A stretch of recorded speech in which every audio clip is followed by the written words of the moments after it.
Bueno, mucha ilusión, la verdad estamos muy ilusionados con poder. There is a lot of excitement about a positive World Cup. De ganar la Copa América después de. We won the Copa America. After trying so many times, I finally managed to win a title with the national team. So, after that trophy, there is a lot of excitement for what is ahead of us.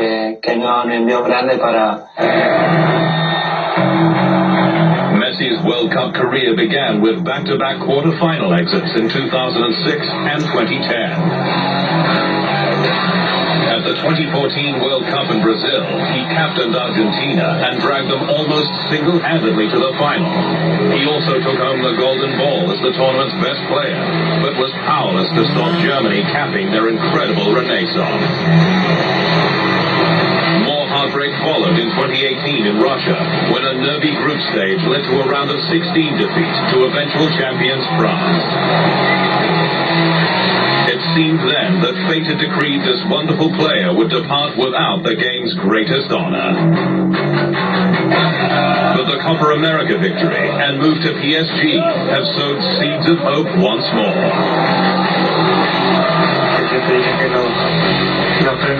I have always said that collective awards are better than individual ones. And for every player, to win a World Cup is the pinnacle.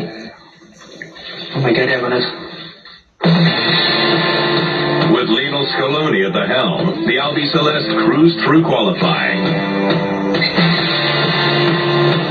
Settled and confident, Argentina will arrive at a World Cup as continental champions for the first time in Messi's career. As the recent European Championships proved, there are a host of top nations in the mix for Qatar 2022, but none head and shoulders above the rest. After 2 decades of underachievement, Argentina finally appear capable of making the most of one of the most gifted footballers in history.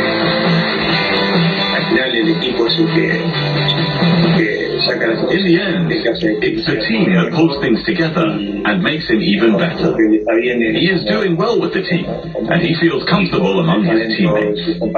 That makes him even better. It is clear that without this team, his performance would not be considered so good.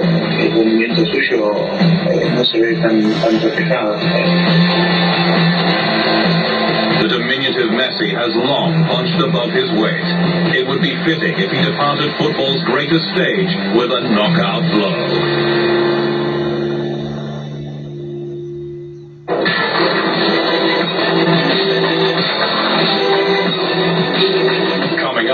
France are aiming to become the first back-to-back champions in 60 years.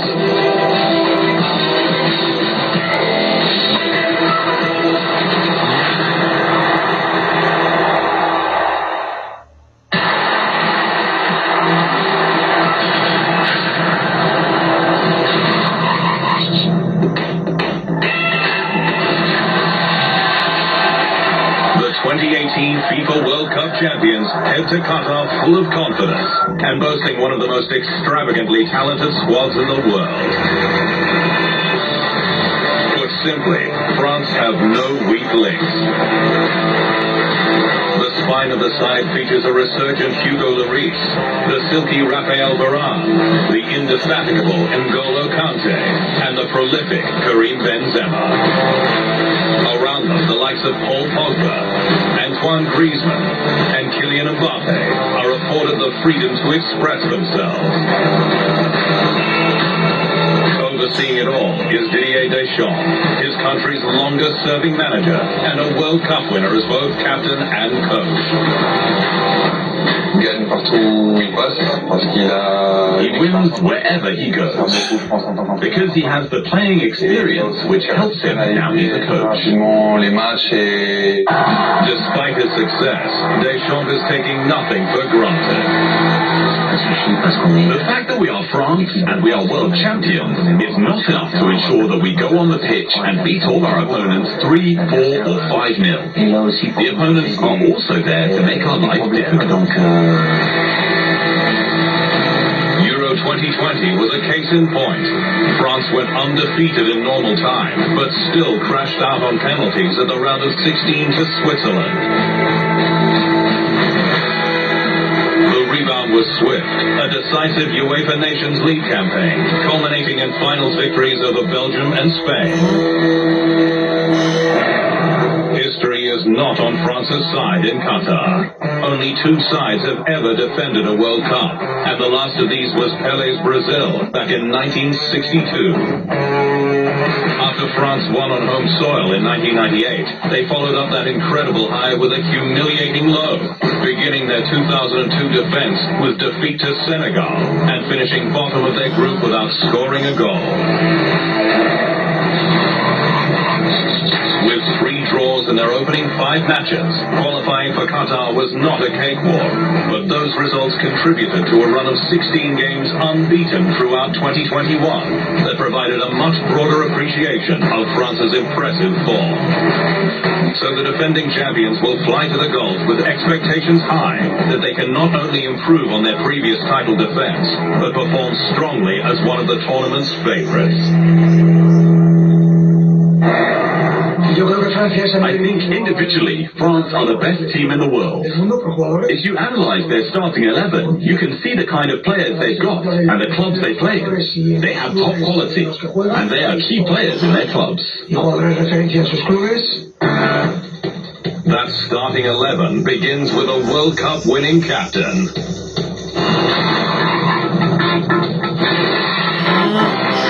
Boasting well over 100 caps, Hugo Lloris has been France's preferred gloveman since 2009. Steve Mandanda has played the role of understudy for more than a decade. And Alphonse Areola has joined the line of succession, but there remains a clear number 1 for the time being.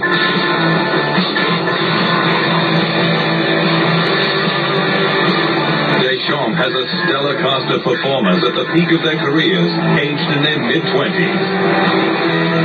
The linchpin remains Manchester United's Raphael Varane, and he has no shortage of possible partners, be it in a back 3 or 4. Paris Saint-Germain's Presnel Kimpembe and Sevilla's Jules Koundé are both building solid international careers. While Barcelona's Clement Lenglet, West Ham's Kurt Zouma, and Bayern Munich's Dio Upamecano are all high-class alternatives. Luca Hernandez offers versatility on the left side of a back 3 or 4, and brother Theo a more attacking wing-back option. Outside that particular household, Luca Dean and Ferland Mendy demonstrate France's incredible strength in depth. On the right, Benjamin Pavard has made the number 2 jersey his own. Lyon captain Léo Dubois is an able deputy.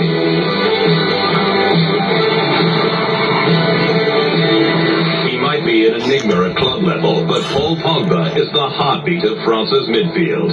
He has been deployed to great effect in a midfield 2, alongside N'Golo Kante, Adrien Rabiot, or the emerging Aurélien Tchouameni, as well as with more freedom in a midfield 3, with the likes of Jordan Veretout and Corentin Tolisso thrown into the mix. The importance of Paul in the French team is clear. He is a leader. The variety of Deschamps' disposal allows him to vary his approach depending on the opposition and match situation. During tournament play, the discipline of Kante will be hard to ignore.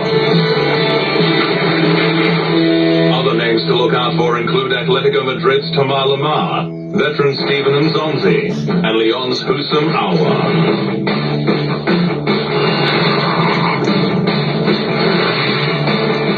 The attacking triumvirate is the most settled element of Deschamps' selection. Antoine Griezmann, France's focal point in Russia, remains the number 10, linking midfield and attack with his clever runs and speed of thought. Ahead of him are split strikers Karim Benzema and Kylian Mbappe. The older of the pair offers strength, directness, and a presence in the penalty area, while the younger is arguably the hottest property in world football. Mbappe became the face of the last World Cup when he equaled Pelé by scoring as a teenager in the final against Croatia, and his career remains on an upward trajectory. Deschamps has a fondness for Anthony Martial, who is often used when Mbappe is unavailable. With Monaco's Wissam Ben Yedder, Bayer Leverkusen's Moussa Diaby, and Bayern Munich's Kingsley Coman, all regular squad members. There are also a couple of wild cards. Ousmane Dembele remains a player of unlimited potential, but his injury-ravaged career remains a stop-start affair. While veteran Olivier Giroud, pushed down the pecking order by Benzema, is exactly the kind of striker a coach comes to depend on in major competitions. Overall, it is a prodigiously talented outfit with an elite coach, a superb starting 11, and extraordinary strength in depth. It would be no surprise if France broke the mold and claimed back-to-back World Cups. Le risque, c'est toujours de se considérer plus fort que les autres, certes de par les résultats. The risk is always to consider ourselves better than the others. Obviously, France are the favourites. That's the label that we will have. And we will have to avoid underestimating our opponents and avoid doing a bit less because we might think that since we're better on paper, the pitch will stay the same. Respect déjà oui par rapport à l'adversaire. We must respect our opponents, and we must remind ourselves that it's not by doing a bit less here or there that we will get the results we want. Que l'on veut.